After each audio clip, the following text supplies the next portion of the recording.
पहाड़ी झरने किनारे गरीब बहू का 5 मंजिला ठंडा ससुराल। पापा जी, मम्मी जी, आज नाश्ते में सिर्फ दही का मट्ठा ही मिल पाएगा। क्यों बहू, खाना नहीं बना है क्या? पापा जी, पिछले हफ्ते जो दिहाड़ी मिली थी उसी से घर का खर्च चलाया था, और पिछले 3 दिन से आप लोग जिस मकान पर काम कर रहे हैं उसकी दिहाड़ी अभी तक मिली ही नहीं। घर में राशन बिल्कुल खत्म हो गया है। बिना पैसे के राशन कहाँ से आए? बहू सच कह रही है जी, मैंने सुबह सारे डिब्बे देखे थे। आटा, दाल, चावल और तेल सब खत्म हो गई है। बस थोड़ा सा दही बचा था, उसी का मट्ठा बना दिया। अरे हाँ बहू, हम भी भूल गए थे। उस मकान का काम तो अगले हफ्ते पूरा होगा। ठेकेदार ने कहा था कि काम पूरा होने पर एक साथ सारे पैसे देगा। पिताजी, उन पैसों में सबसे पहले सरिये वाले का उधार देना है, फिर सीमेंट वाले का हिसाब भी चुकाना है। हाँ बेटा, दोनों का पैसा देने के बाद मुश्किल से 1000 रुपए ही बचेंगे। दादाजी, उस 1000 में से 500 रुपए मेरे स्कूल की फीस में चले जाएंगे और 150 रुपए उसकी ट्यूशन की फीस भी देनी है। अगर फीस नहीं दी तो मास्टर जी पढ़ाना बंद कर देंगे। हाँ भैया, पिछले महीने भी मास्टर जी ने बड़ी मुश्किल से समय दिया था। भगवान सब ठीक करेगा। मेहनत करने वालों को भगवान कभी खाली हाथ नहीं रखता। जब तक पैसे नहीं मिलते हमें घर का खर्च बहुत संभाल कर चलाना पड़ेगा। ठीक है बहू, आज दही का मट्ठा ही सही। मेहनत करने वालों के लिए ये भी किसी दावत से कम नहीं है। पिताजी, देर हो रही है, मट्ठा पीकर काम पर चलते हैं। जी भैया, आज जल्दी पहुंचेंगे। इतना कहकर तीनों दही का मट्ठा पीकर अपने अपने औजार उठाते हैं और काम पर जाने के लिए घर से निकल पड़ते हैं। वहीं कमला और पूजा दरवाजे पर खड़ी होकर उन्हें जाते हुए देखती रहती हैं। जिसके बाद कुछ देर में श्याम लाल, राजेश और मोहन सुबह सुबह निर्माणाधीन मकान की साइट पर पहुंचते हैं, जहां चारों तरफ ईंटें, सीमेंट, रेत और सरिये रखे हुए होते हैं। वहां तीनों अपने अपने काम में लग जाते हैं। राजेश बेटा, इस दीवार की सीध पर ध्यान देना, एक भी ईंट टेढ़ी नहीं लगनी चाहिए। मिस्त्री की पहचान उसके काम से होती है। जी पिताजी, हमारा काम देखकर लोग दोबारा बुलाते हैं। मेहनत में कभी कमी नहीं आने दूंगा। पिताजी, आज शाम तक ये पूरी दीवार तैयार हो जाएगी। बस ऐसे ही लगन से काम करते रहो बेटा, मेहनत कभी बेकार नहीं जाएगी। वहीं दूसरी तरफ पूजा आंगन में कपड़े सुखा रही होती है। तभी पड़ोस में रहने वाली बिमला वहां आकर, अरे पूजा, एक बात कहूँ, बाहर से तुम्हारा घर देखकर तो कोई नहीं कहेगा कि इतना गरीब परिवार रहता है। मुझे पहले लगा था कि तुम लोग अच्छे खासे हो, बाद में पता चला कि ये तो मिस्त्रियों का घर है, इसलिए घर की मरम्मत खुद करके घर अच्छा रखते हैं। तो इसमें शर्म की कौन सी बात है? अरे मैं तो बस कह रही हूँ, तुम्हारे ससुर, तुम्हारे पति और देवर तीनों दिन भर ईंट पत्थर उठाते हैं। कितना कठिन काम करते हैं। हाँ करते हैं, मेरे ससुर मिस्त्री हैं, मेरे पति ईंट जोड़ने का काम करते हैं और मेरे देवर जी उनके साथ मेहनत करते हैं। लेकिन मुझे इस बात पर शर्म नहीं, गर्व है। गर्व? मिस्त्री होने पर भी कोई गौरव करता है क्या? क्यों नहीं करता? मेहनत करने वाला हर इंसान सम्मान के लायक होता है। मेरे परिवार का हर सदस्य अपनी मेहनत की कमाई खाता है, किसी का हक नहीं मारता, किसी के सामने हाथ नहीं फैलाता। मैं गरीब घर की बहू हूँ, इसमें मुझे कोई शर्म नहीं। गरीबी इंसान की पहचान उसकी सोच और ईमानदारी से होती है। तुम्हारी बातों में दम है पूजा, मैंने बिना सोचे समझे बातें कह दी। कोई बात नहीं दीदी, बस इतना याद रखिए, कोई भी काम छोटा नहीं होता। पूजा की बातों से शर्मिंदा होकर बिमला वहां से चली जाती है। वहीं पूजा मुस्कुराते हुए अपने काम में लग जाती है, जहां उसके चेहरे पर अपने परिवार के लिए गर्व साफ दिखाई देता है। और फिर कुछ दिन बाद सुबह के समय श्याम लाल, राजेश और मोहन काम की तलाश में पास की एक नई कॉलोनी में पहुंचते हैं। वहां महेश सेठ अपने बनने वाले मकान की जगह देख रहे होते हैं। तभी तीनों उनके पास जाकर, नमस्ते सेठ जी। नमस्ते भाई, कहिए। सेठ जी, हमने सुना है आप यहाँ अपना नया घर बनवाने वाले हैं। हम तीनों बाप बेटे कई सालों से मिस्त्री का काम करते हैं। अगर आप चाहें तो आपका घर हम बना सकते हैं। काम की पूरी जिम्मेदारी हमारी होगी। आपको शिकायत का भी एक भी मौका नहीं देंगे। नहीं भाई, मैंने तो ये काम पहले से एक बिल्डर को 7.5 लाख रुपए में दे दिया है। उसके पास इंजीनियर्स भी हैं और पूरी टीम भी। अब उसी से काम करवाऊंगा। अगर बुरा ना माने सेठ जी, तो कितना बड़ा घर बन रहा है? करीब 60 वर्ग मीटर का प्लॉट है। 2 मंजिला मकान बनेगा और सामने एक बालकनी भी रहेगी। क्या कहा आपने? 7.5 लाख रुपए? हाँ, क्यों, कुछ ज्यादा है क्या? सेठ जी का 2 मंजिला और एक बालकनी वाला 60 वर्ग मीटर का मकान है, लेकिन 7.5 लाख ये तो बहुत है, इतना नहीं लग सकता? सेठ जी, अगर आप बुरा ना माने तो मैं अपने अनुभव से एक बात कहूं। हाँ हाँ बिल्कुल कहिए। देखिए सेठ जी, हम पिछले 35 सालों से यही काम कर रहे हैं। रोज ईंट, सीमेंट, सरिया और रेत का हिसाब देखते हैं, इसलिए थोड़ा बहुत अंदाजा हो जाता है कि कहाँ कितना खर्च आएगा। अच्छा बताइए जरा। मान लीजिए कि इस मकान में 10,000 ईंटें लगेंगी, सीमेंट, सरिया, रेत सबका खर्च जोड़ दीजिए तो 2.5 लाख आसपास आ जाएगा। हमारे हिसाब से ये रकम कुछ ज्यादा लग रही है, इसलिए हमने सोचा आपको बता दें, आखिर पैसा आपकी मेहनत का है। लेकिन उसने तो कहा था कि यही सही खर्च है। उसने बाकायदा पूरा कोटेशन बना कर दिया है। सेठ जी, कोटेशन किस हिसाब से बनाया है ये तो वही जानता होगा, लेकिन हमारी एक सलाह मानिए। कैसी सलाह? एक बार खुद बाजार जाकर ईंट, सीमेंट, सरिया और बाकी सामान के दाम पता कर लीजिए। अलग अलग दुकानों से पूछिए, आपको खुद अंदाजा लग जाएगा कि असली कीमत क्या है। और अगर हो सके तो सामान खुद खरीदिए। इससे 2 फायदे होंगे। पहला, आपको अच्छी गुणवत्ता का सामान मिलेगा। दूसरा, आपको हर चीज का सही दाम पता रहेगा। कई बार ऐसा होता है कि ठेकेदार अपने हिसाब से सामान खरीदता है, मालिक को पता ही नहीं चलता कि कौन सी चीज कितने की आई है। लेकिन जब मालिक खुद खरीदता है तो हिसाब बिल्कुल साफ रहता है। सेठ जी, हमारा उद्देश्य किसी का काम छीनना नहीं है। हमने सिर्फ वही बात की है जो हमें सही लगी। फैसला आपका है। आपकी बातें सुनकर लगता है कि आप लोग अनुभव से बोल रहे हैं। अनुभव ही तो हमारी सबसे बड़ी पूंजी है। हम गरीब जरूर हैं, लेकिन गलत सलाह देकर किसी का नुकसान नहीं कर सकते। अगर हमारी बात गलत लगे तो भूल जाइए, लेकिन अगर सही लगे तो एक बार अपने स्तर पर जरूर जानकारी लीजिए। ठीक है, मैं एक बार बाजार जाकर खुद भी पता करूंगा। बस यही कहना था सेठ जी। अब हम चलते हैं। जिसके बाद तीनों बाप बेटे वहां से वापस चले आते हैं और रास्ते में भी वे इस बात की चर्चा नहीं करते कि काम उन्हें मिलना चाहिए था। वे सिर्फ इतना चाहते हैं कि किसी मेहनती इंसान की कमाई बेवजह बर्बाद ना हो। किसी दूसरे के पेट पर लात मारकर काम लेना उनके संस्कारों में नहीं था। जिसके बाद अगले ही दिन महेश सुबह सुबह बाजार पहुंचकर अलग अलग दुकानों पर जाकर ईंट, सीमेंट, सरिया, रेत और दूसरे निर्माण सामग्री के दाम पूछते हैं। कई दुकानों पर हिसाब लगाने के बाद उनके चेहरे के भाव बदलने लगते हैं। अरे ये कैसे हो सकता है? इतना सारा सामान तो लगभग 2.5 लाख रुपए के आसपास आ रहा है। तभी सामने से वही बिल्डर विक्रम आता हुआ दिखाई देता है, जिसने मकान बनाने का ठेका लिया था। नमस्ते महेश जी। अरे क्या बात है, आज बाजार में कैसे आना हुआ? नमस्ते नमस्ते, मैं निर्माण सामग्री के दाम पता करने आया था। अच्छा, मुझे एक बात समझाइए।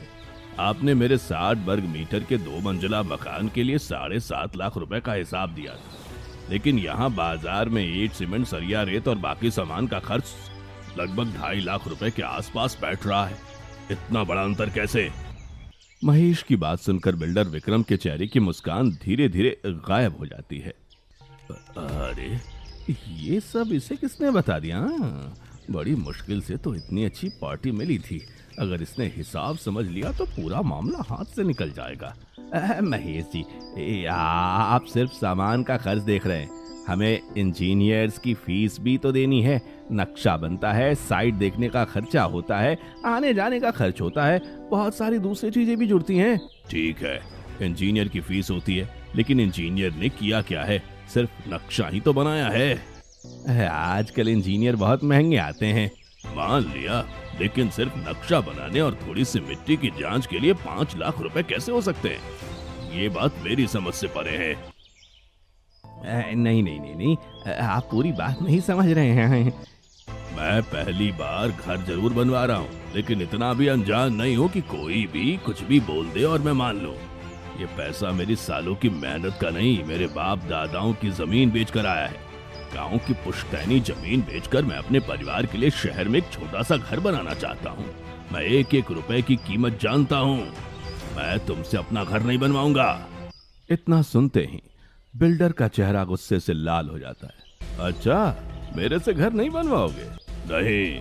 ठीक है, फिर देखता हूँ तुम किससे घर बनवाते। इस इलाके का कोई इंजीनियर तुम्हारा काम नहीं करेगा। मैं सबको मना कर दूंगा। यही तुम्हारी मर्जी है। जिसके बाद बिल्डर गुस्से में वहां से चला जाता है और अगले 2 दिन में वह अपने जान पहचान के लगभग सभी इंजीनियर्स से बात करके महेश का काम लेने से मना करवा देता है। लेकिन महेश को इंजीनियर से नहीं, उन गरीब मिस्त्री से अपना मकान बनवाना था। जिन लोगों ने मेरा काम नहीं मिलने के बाद भी मुझे सच बताया, वही लोग असली भरोसे के लायक हैं। गरीब जरूर है लेकिन ईमानदार हैं। अगली सुबह श्यामलाल के घर के बाहर एक गाड़ी आकर रुकती है। वहीं घर के अंदर पूजा रसोई में चाय बना रही होती है और कमला आंगन में झाड़ू लगा रही होती है। तभी दरवाजे पर दस्तक होती है। कौन है? नमस्ते, श्यामलाल जी घर पर हैं क्या? नमस्ते, हाँ है, अभी बुलाती हूँ। सुनिए जी, आपसे मिलने कोई आए हैं। कमला की आवाज सुनकर श्यामलाल और उनके पीछे राजेश और मोहन भी वहां आ जाते हैं। अरे महेश जी, नमस्ते, आइए बैठिए। नमस्ते श्यामलाल जी। कहिए कैसे आना हुआ? मैं आपसे एक जरूरी बात करने आया हूँ। जी जी कहिए। उस दिन आपने मुझे जो सलाह दी थी, मैंने आपकी बात मानकर खुद बाजार में जाकर हर सामान का दाम पता किया। फिर कई लोगों से आपके बारे में जानकारी ली। फिर क्या पता चला? सबने एक ही बात कहा कि श्यामलाल और उनके बेटे बड़े ईमानदार मिस्त्री हैं। इन्होंने इस इलाके में कई अच्छे घर, दुकानें और पार्किंग बनाई है। इनके काम में कोई कमी नहीं निकाल सकता। लोग हमारी तारीफ करते हैं, ये हमारे लिए बहुत बड़ी बात है। आजकल ईमानदारी बहुत मुश्किल से मिलती है। जिस दिन आपसे मिला था उसी दिन समझ गया था कि आप लोग किसी का नुकसान नहीं चाहते, और अगर चाहते तो मुझे कुछ भी नहीं बताते। हमने तो सिर्फ अपना फर्ज निभाया था। इसलिए मैं चाहता हूँ कि मेरा घर आप ही बनाएं। अगर आपको हम पर भरोसा है तो हम पूरी ईमानदारी से आपका घर बनाएंगे, लेकिन एक बात पहले ही साफ कर देते हैं। जी कहिए। घर बनाने का सामान आप ही खरीदिएगा। हम आपको पूरी सूची बना देंगे कि कितना और क्या क्या सामान लगेगा। जहां अच्छा और सस्ता मिलेगा वहीं से खरीदिए। हमें सामान में एक भी रुपए का फायदा नहीं चाहिए। यही बात तो मुझे आप लोगों में सबसे अच्छी लगी। और हमारी मजदूरी भी रोज की जितनी बनती है उतना ही लेंगे। काम के नाम पर कोई अलग से पैसा नहीं जोड़ेंगे। मुझे आपकी हर बात मंजूर है। उसी दिन श्यामलाल घर का पूरा हिसाब लिखते हैं। कितनी ईंट, कितना सीमेंट, कितना सरिया, कितना रेत और बाकी सामान लगेगा। जिसके बाद श्यामलाल सब विस्तार से महेश को समझाते हैं।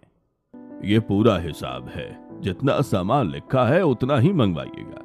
इससे ज्यादा की जरूरत नहीं पड़ेगी। ठीक है। जिसके बाद अगले 2 दिन में महेश सूची के अनुसार पूरा सामान मंगवा लेते हैं और फिर श्यामलाल, राजेश और मोहन काम शुरू कर देते हैं।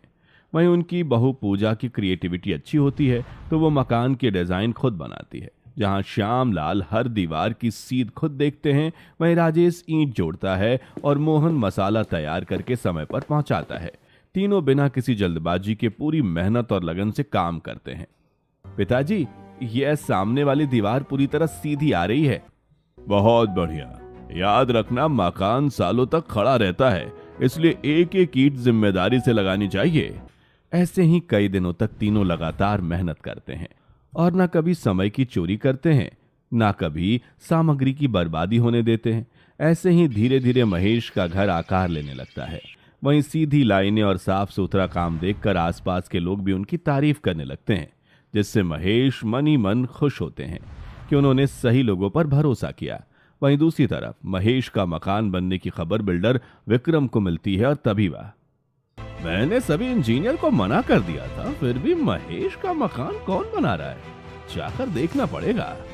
इतना सोचकर बिल्डर विक्रम महेश का मकान जहां बन रहा होता है वहां जाकर देखता है कि मकान कौन बना रहा है। अच्छा, ये लोग मकान बना रहे हैं। विक्रम वहां जाकर देखता है कि महेश का मकान श्यामलाल और उनके बेटों ने मिलकर बनाया है। ऐसे ही वह लोग 1-2 महीने में मकान बनाते रहते हैं, जिससे बिल्डर विक्रम परेशान होने लगता है। उस गरीब मिस्त्रियों का तो कुछ करना पड़ेगा, इसको ठिकाने लगाना पड़ेगा। पिछले 3 महीने में मेरे 2 क्लाइंट खा गए ये लोग।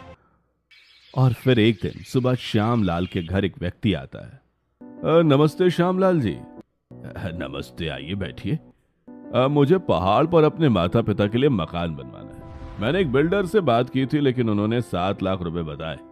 एक बार आप भी देखकर बता दीजिए कि कितना खर्च आएगा।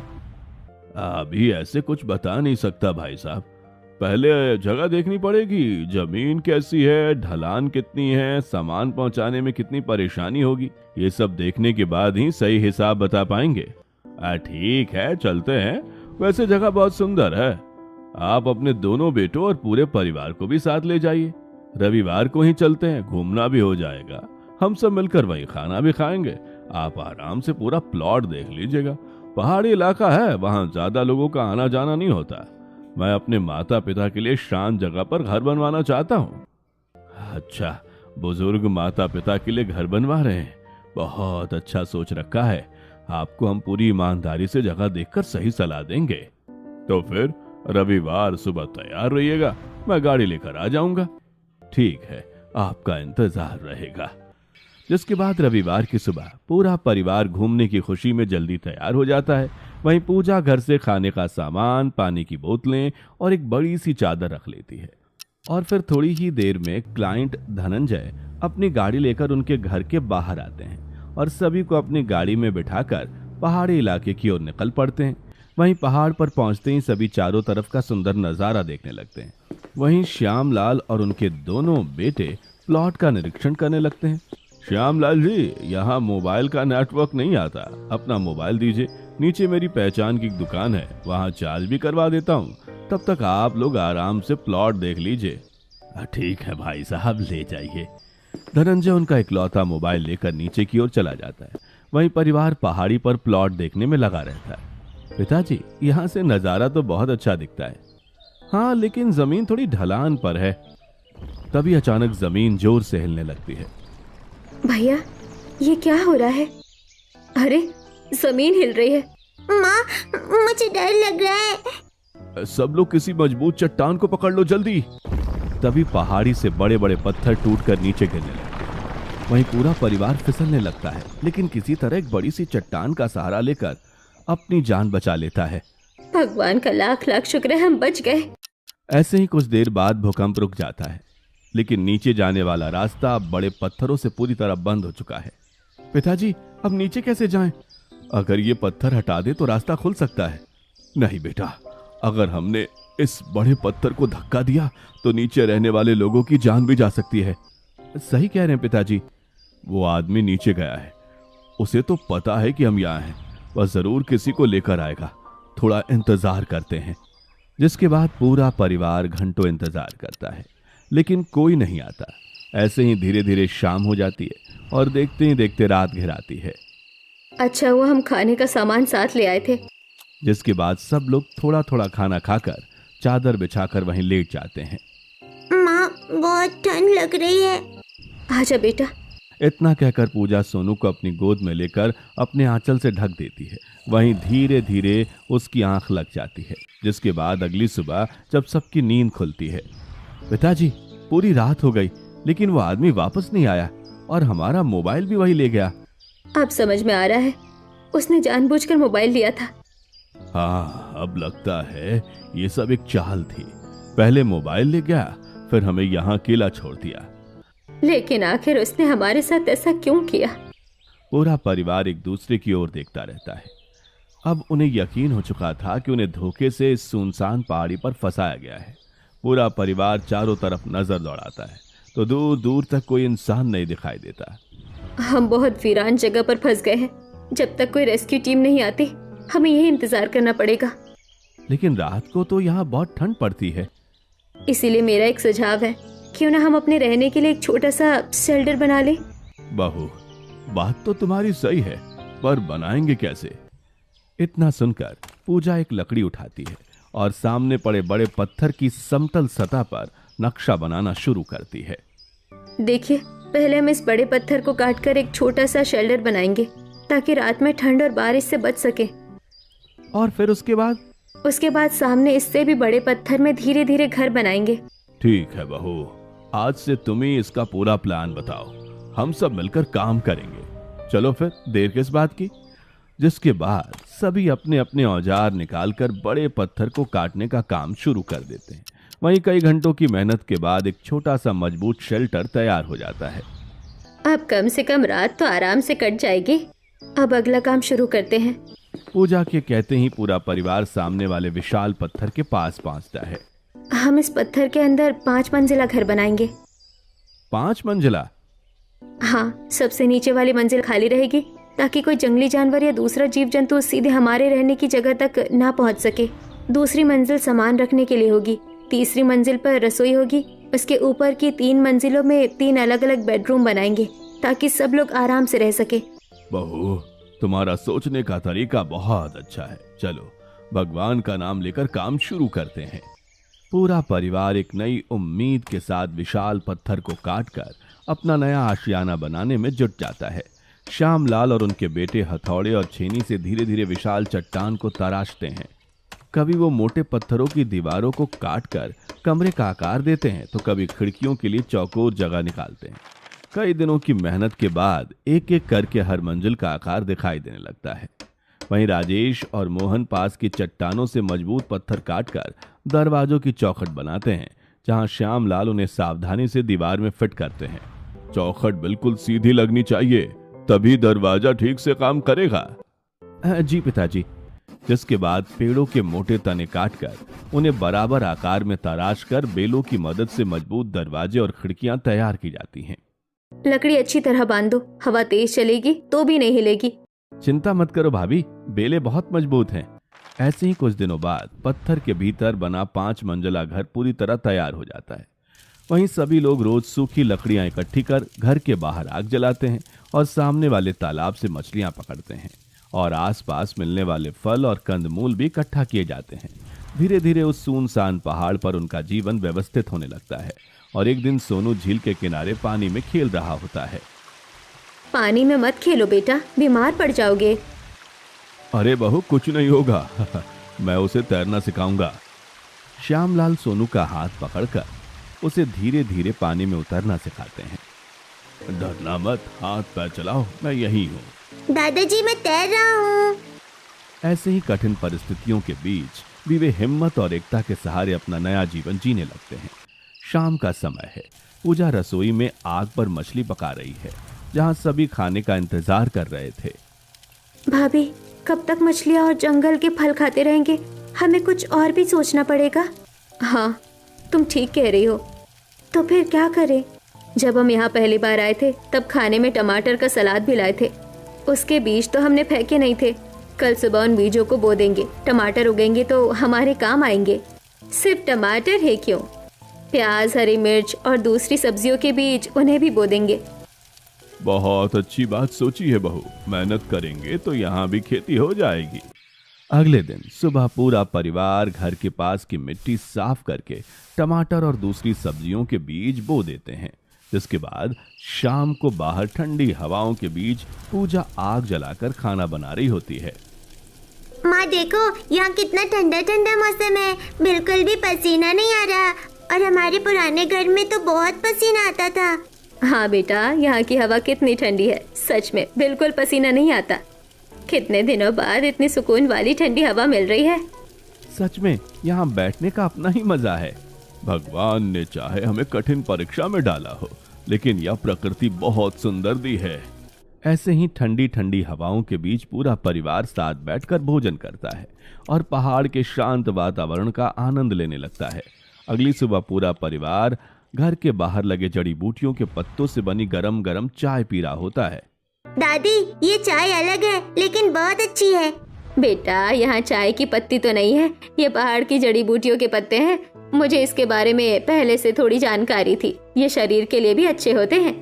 तभी अचानक बारिश शुरू हो जाती है। वहीं सामने झील के किनारे कई मोर आकर अपने पंख फैलाकर नाचने लगते हैं और तालाब में रंग बिरंगी मछलियां भी पानी में उछलने लगती हैं।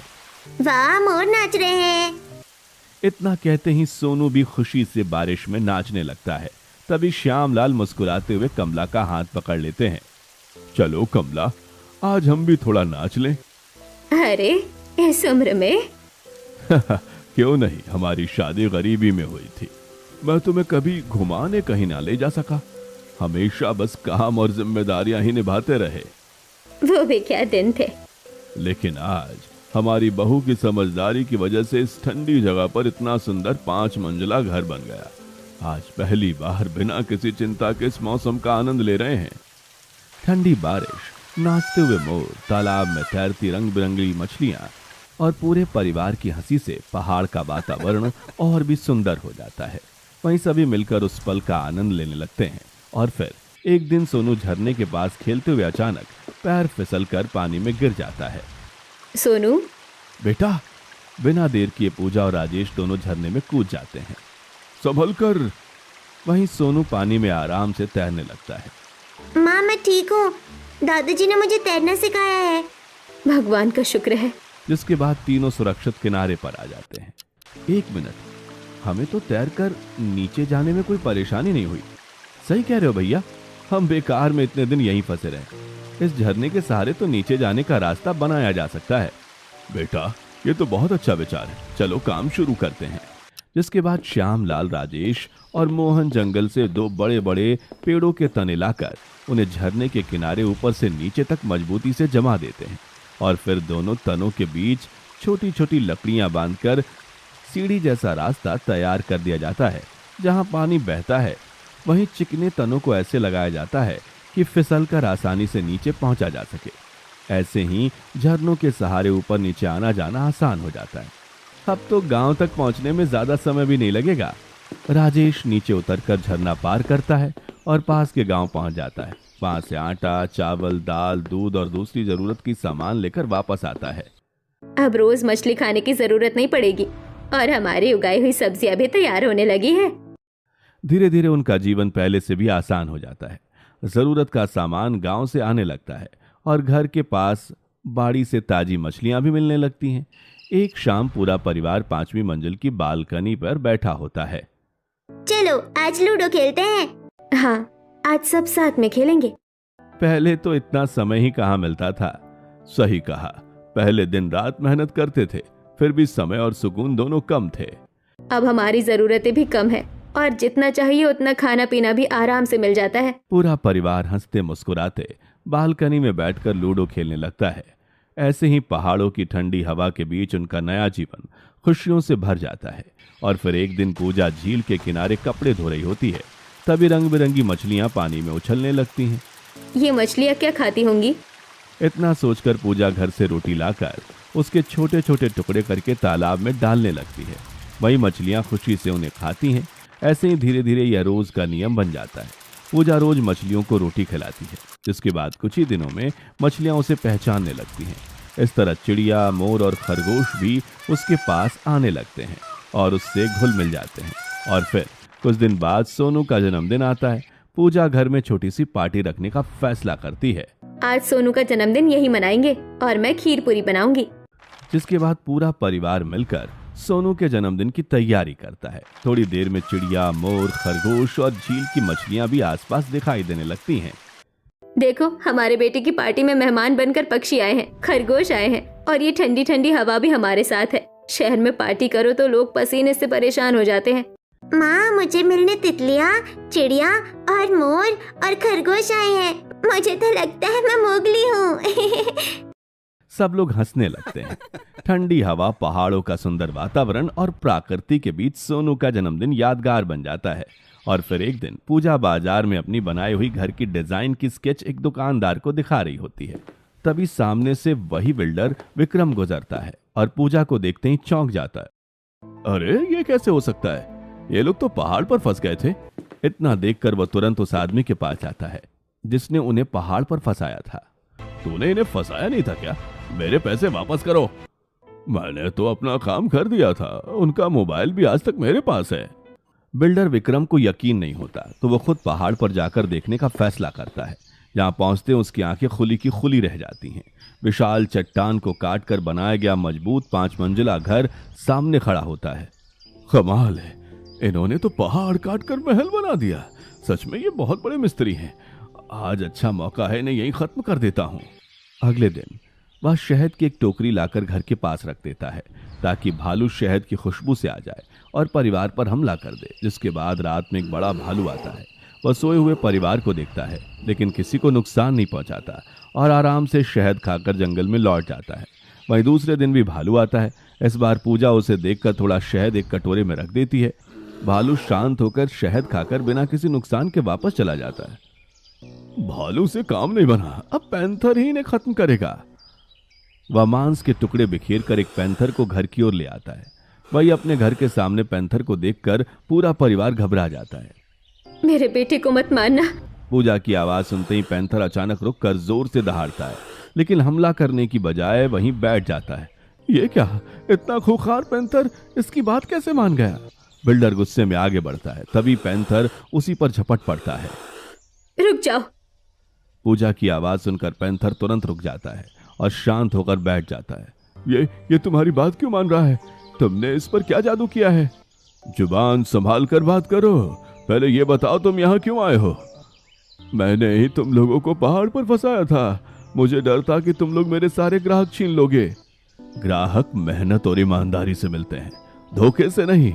जो खुद अच्छा घर नहीं बना सकता वो दूसरों की तरक्की से चलता है। ये हाथ देख रहे हो, बचपन से मेहनत की है। एक मारूंगा तो जबड़ा टूट जाएगा। अब यहाँ से चले जाओ, कहीं ऐसा ना हो कि ये पैंथर सच में तुम पर हमला कर दे। बिल्डर डर कर वहां से भाग जाता है। बहू, ये पैंथर तुम्हारी बात कैसे मान गया? कुछ दिनों पहले इसके पंजे में गहरी चोट लगी थी। मैंने हल्दी और जड़ी बूटियों से इसका इलाज किया था, तभी से ये हमें अपना मानता है। यहाँ के जानवर भी एहसास पहचानते हैं, लेकिन शहर में कुछ लोग इंसान होकर भी इंसानियत भूल जाते हैं। इसके बाद कोई भी बिल्डर श्यामलाल के परिवार को परेशान नहीं करता। उनकी ईमानदारी और कारीगरी की चर्चा दूर दूर तक होने लगती है। लोग खुद उनके पास घर बनवाने आने लगते हैं। वहीं पूजा नई नई डिजाइन तैयार करती है। श्यामलाल और उनके दोनों बेटे मेहनत से शानदार मकान बनाते हैं। वहीं पहाड़ वाला 5 मंजिला घर उनके परिवार की पहचान बन जाता है और पूरा परिवार सम्मान, सुकून और खुशियों के साथ अपना जीवन बिताने लगता है।